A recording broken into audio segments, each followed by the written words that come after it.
Hi, my name's Dale Noe. I'm pastor at First Baptist Church in Mark Tree, and that's in Mark Tree, Arkansas. I've been there for about 2.5 years, but my story starts not at Mark Tree, but just a few years ago. As one of those who sort of waited to go into ministry, I ran from my calling. And we do believe calling is very important, but I knew even from a young tot that I was supposed to be a pastor. But I did everything in my power to run from what God wanted me to do. And I used it in the business world, the secular world, and became very successful. But at age 40, I had a really rough day. I lost the business, and the same day I got diagnosed with stage 3 kidney cancer. That's a really rough day. But that's the time that God got a hold of me and reminded me of who He had called me to be, who He had created me to be, and ultimately who He had commanded me to be.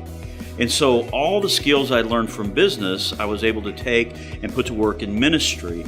And my heart now is being called to church revitalization. See, I turned around all these businesses for my glory, for my success. But that's really not why I was designed by God. I was designed to take those skills and to take His church and to turn it around from failing and dying to being alive and thriving and reaching the lost and discipling others. So if I can just encourage you, first, don't run from your calling. If God has called you to ministry, it's important to obey Him.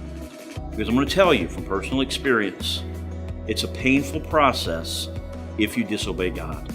But the second thing is not only don't run, but embrace your calling and talk to the Lord about who do you want me to be?